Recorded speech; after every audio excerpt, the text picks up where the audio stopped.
There is no Wetlands Board meeting tonight, so I'd like to call to order the February 9th meeting, the James City County Chesapeake Bay Board. The responsibility of this board is to carry out locally the Commonwealth policy to protect against and minimize pollution and deposition of sediment in wetlands, streams, and lakes in James City County, which are tributaries of the Chesapeake Bay. Mr. Wilson, can we have a roll call? Yes. Mr. Roadley? Here. Mr. O'Brien? Here. Mr. Gussman? Here. Mr. Apperson? Here. Mr. Dunn? Here. First order of business, next order of business are the minutes from the January 12th meeting. Any additions, deletions, corrections to the minutes? Yes, sir. Okay, the minutes stand approved. Next order of business are public hearings. The outline for tonight's public hearings will be a staff presentation followed by any questions or clarifications from the board. Then the public hearing will be open. At that time, anybody wishing to speak may do so once called upon by the chair. All public speakers must state their name and address for the record. After everyone wishing to speak have done so, the public hearing will be closed and discussion among the board will start. Our first public hearing is Cbpa 21-0200 for 7581 Richmond Road. Mr. Long?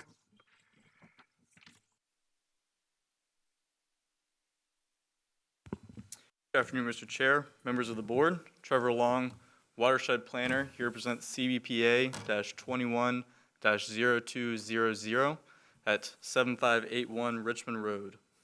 Mr. Ryan Stevens of AES Consulting Engineers has applied for a Chesapeake Bay exception for encroachments into the RPA buffer for the construction of 3 sediment traps on property located at 7581 Richmond Road within the Yarmouth Creek watershed. This parcel was platted in 1974, prior to the changes in the Chesapeake Bay Preservation Ordinance in 1990. Total lot size of this property is 14.54 acres, of which 31% is located within the RPA. The applicant is proposing to construct 3 sediment traps for the construction of an apartment complex, equating to approximately 9,876 square feet of impacts in the resource protection area. Runoff from the proposed sediment traps will discharge to the existing best management practice, also known as Marston's Pond. The applicant has stated that the proposed sediment traps are to be incorporated into the final drainage design and will be converted into sediment forebays to the existing BMP to help improve water quality on site. Total impacts to the RPA equate to 9,876 square feet. Therefore, required mitigation for this amount of impervious impacts equals 25 planting units, which is 25 canopy trees, 50 understory trees, and 75 shrubs. Staff has evaluated the application and exception request for the construction of 3 temporary sediment traps. This application meets the ordinance conditions in sections 23-11 and 23-14 and should be heard by the board because the construction can be moved outside of the RPA. The board may grant exceptions to 23-7 if the applicant meets the following 5 conditions. The exception request is the minimum necessary to afford relief. Granting the exception will not confer upon the applicant any special privileges denied by Chapter 23, Chesapeake Bay Preservation of the James City County Code, to other property owners similarly situated in the vicinity. The exception request will be in harmony with the purpose and intent of Chapter 23 of the James City County Code and is not of substantial detriment to water quality. The exception request is not based on conditions or circumstances that are self-created or self-imposed, nor does the request arise from conditions or circumstances either permitted or non-conforming that are related to adjacent parcels.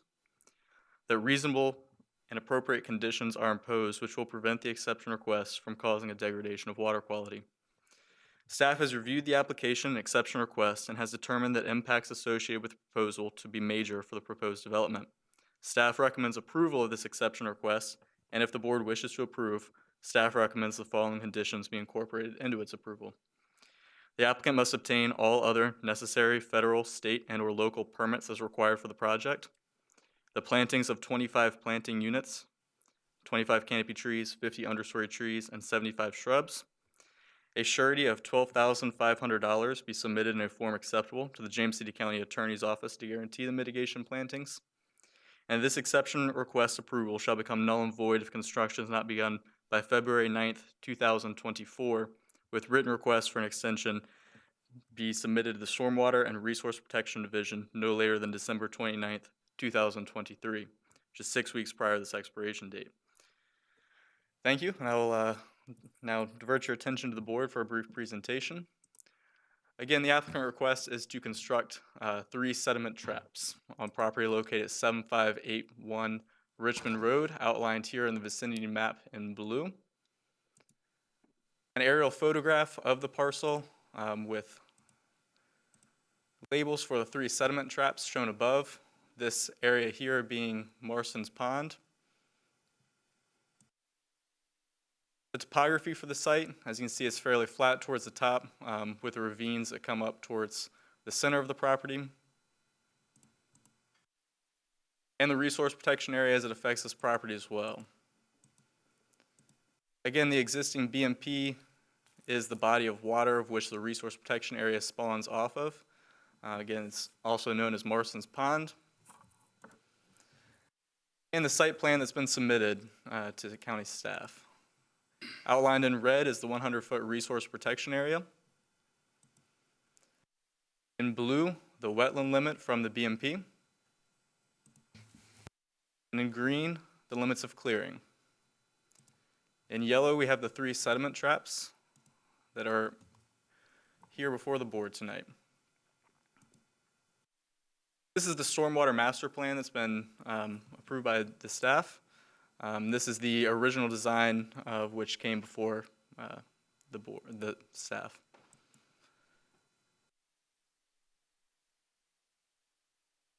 Outlined here in black is the drainage area that's capturing the water that is discharging to these 3 sediment traps. And some site photographs showing the first BMP as you're entering into the facility. A little bit hard to see, but there are flags here and here that demarcate the approximate location of these sediment traps. Looking back towards the resource, again, the flags indicating where the BMP will be constructed. Moving on to the next sediment trap, towards the middle of the property.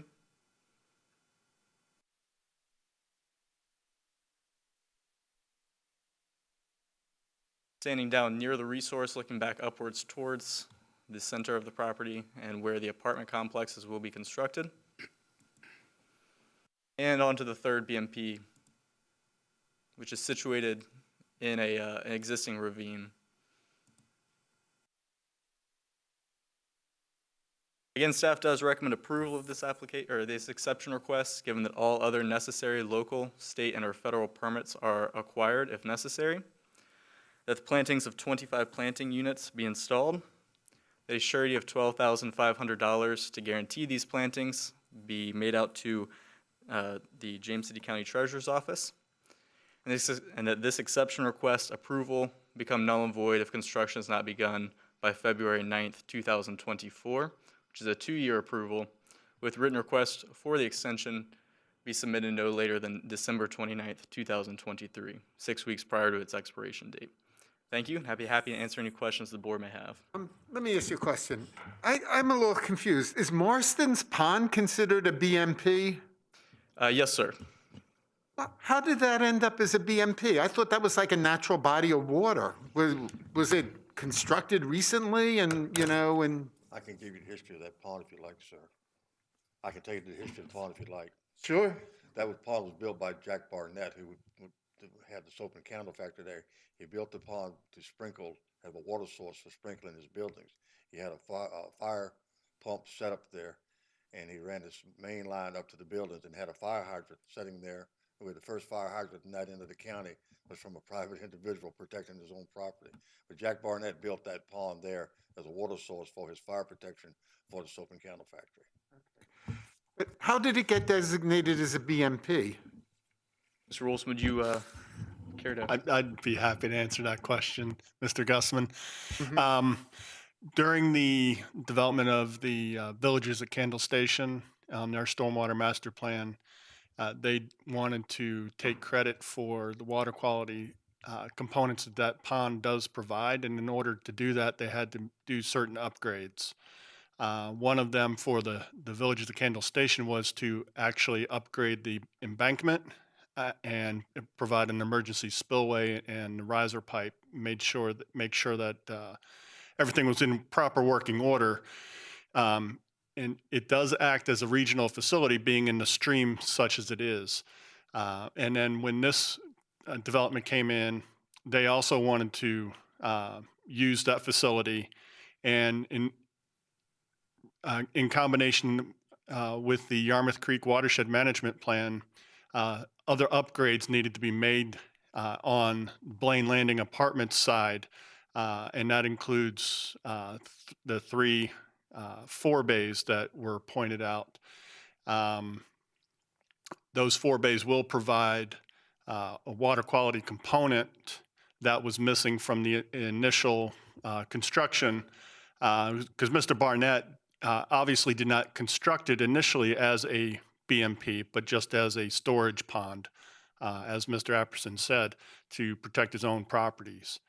But over time, it has been upgraded and classified as a BMP. Okay, I just want to make the comment. I hope the county is very careful. If there's an existing water body, a pond, you know, like an old mill pond that's been there, even though it may have been constructed 50 years ago, if it's there, you know, that's a water body, and I hope you're not just going to allow a minor upgrade and then call it a BMP. That would concern me very much. And all right, I sort of understand the history better now. Okay, any other questions from the board? Not at this time. Oh, sure. Okay, no other questions from the board at this time. I'd like to open up the public hearing. Would the applicant like to speak to the board? Greetings. Go ahead and state your name and address for the record. Yeah, Ryan Stevenson with AES Consulting Engineers, 5248 Old Town Road.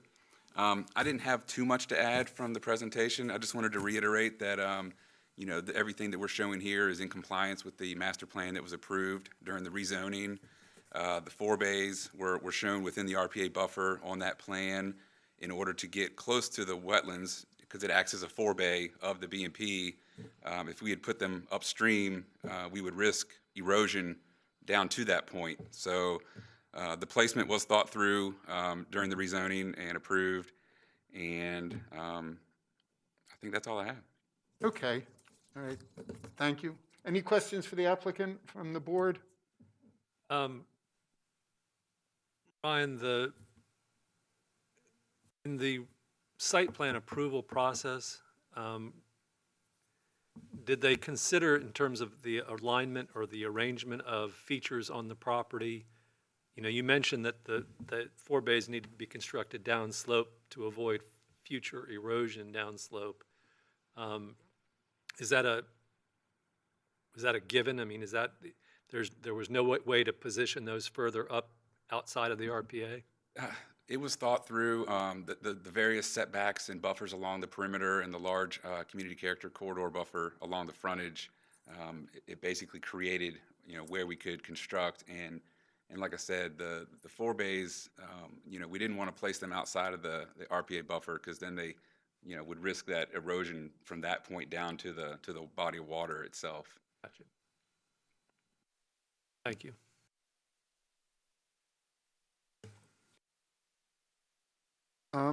Would anyone else like to speak on this issue? At this time, I'll close the public hearing. Before we go to discussion from the board, Trevor, I have one other question. Since Marston's Pond is considered a BMP, does that mean if it starts to fill in, would the owners be allowed to go in and dredge it out without any need for any permits, or how would that work? Yes, sir. The owners would still need permits to do the work that you're describing, but they would have, that would still be their responsibility. Okay. Any discussion from the board?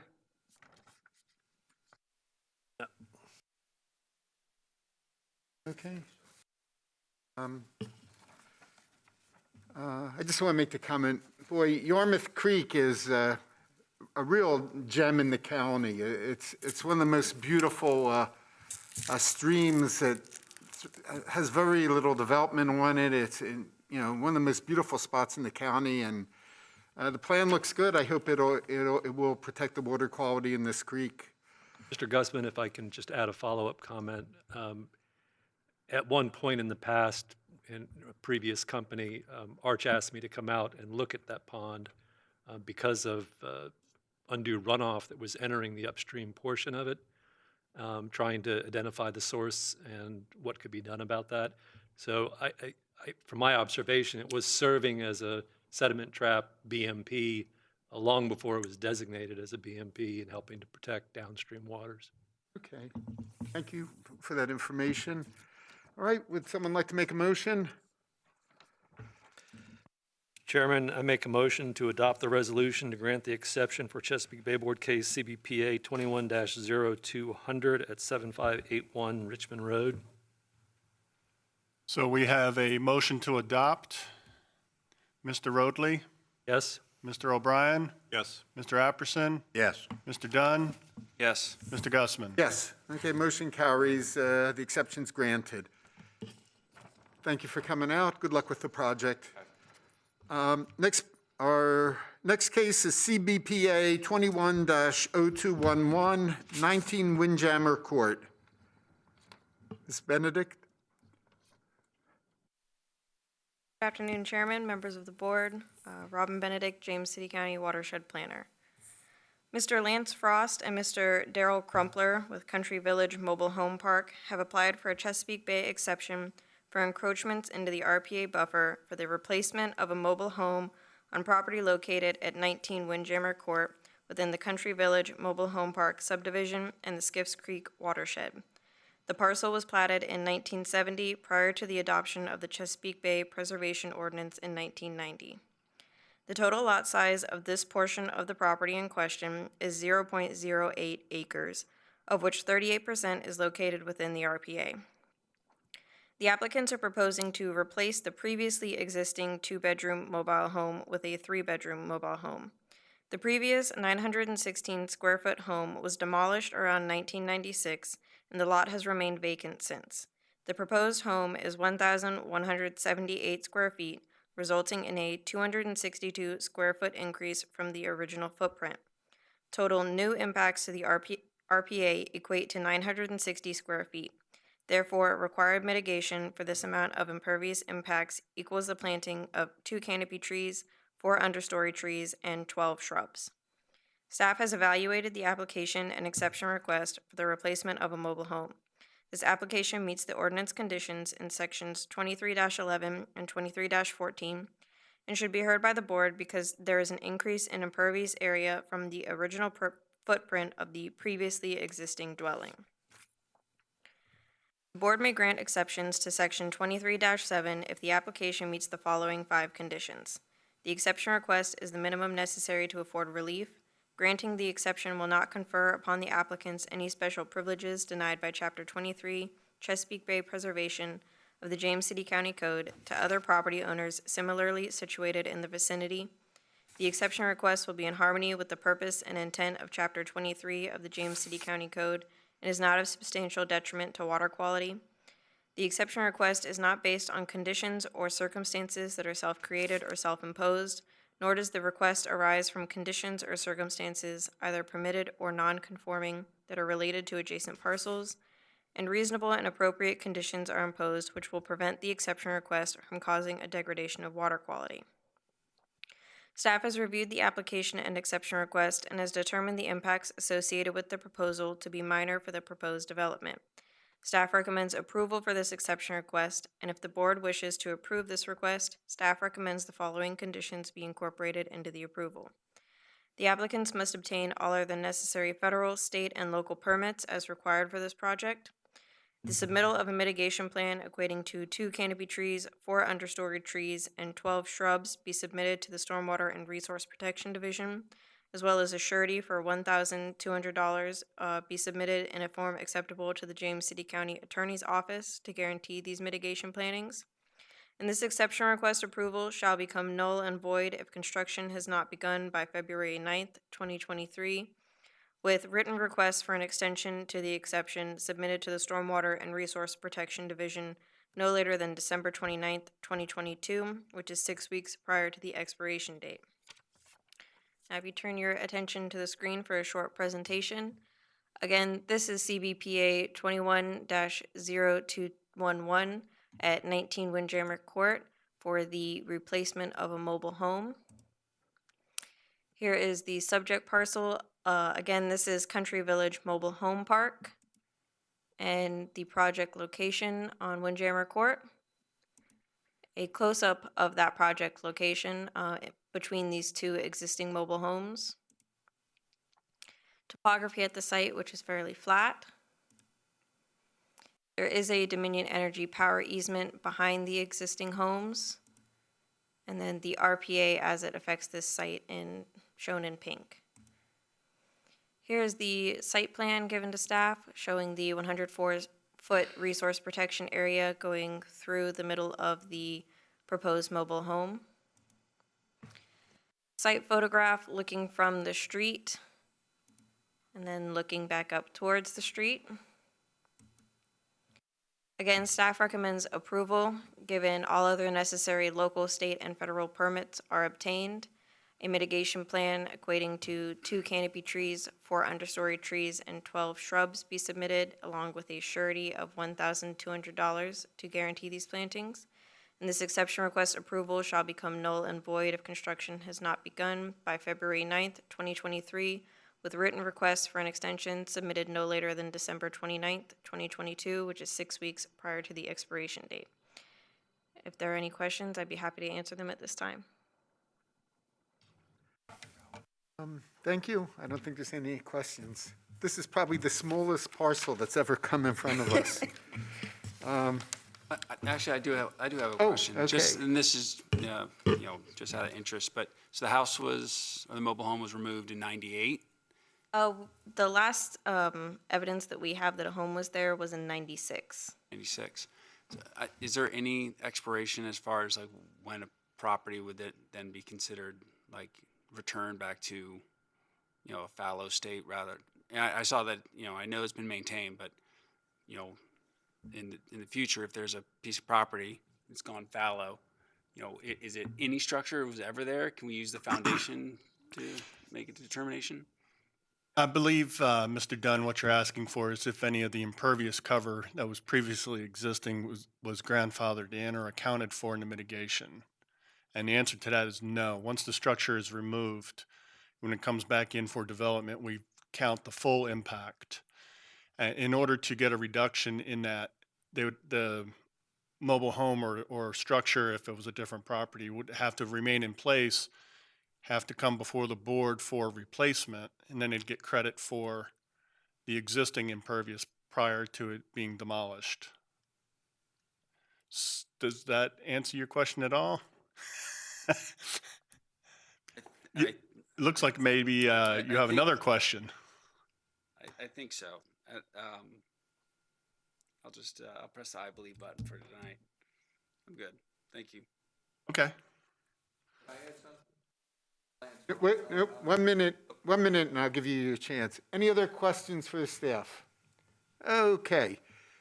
At this time, I would like to open the public hearing on this case, and you're welcome to come forward and address the board, but you have to state your name and your address for the record. Lance Frost, I live in Gloucester, 7657 Forbes Road. I'm an employee of the Country Village Mobile Home Park, which is Bob Jack Limited. I just was going to say based on the filing of the map, this piece of property is looked at as one piece. They don't look at each lot. Every time we apply for anything, they said it's 74.5 acres or somewhat, So, I mean, when you're looking at any little piece of it, I don't know how you would, look at that. I mean, I would think that each lot was, being that it's filed, would be like a lot, but apparently it hasn't been. And I mean, the other thing is basically trying in the community to get some affordable housing, because, I mean, the houses are so expensive now, and these new homes are energy efficient, and they're, they're priced $70,000, $80,000, under $100,000, and it's just a way to try to get some affordable housing as well. That's it, unless you have any questions for me. Any questions for the applicant? But thank you for coming. Thank you. Yeah, thanks for making the drive over. Would anyone else like to speak on this issue? At this time, I will close the public hearing. Any discussion from the board? Okay, can we have a motion? Sir, I'll make the motion to adopt the resolution to grant the exception for Chesapeake Bay Board Case Cbpa 21-0211 at 19 Windjammer Court. Maybe have a roll call? Motion to adopt, Mr. Roadley, Yes? Mr. O'Brien, Yes. Mr. Apperson, Yes. Mr. Dunn, Yes. Mr. Gussman. Yes. Okay, motion carries. You have your permit or exception, actually. That concludes our public hearings for tonight. I do not believe there are any matters of special privilege for the board. Can we have a motion to adjourn? Moved. Okay, we are adjourned.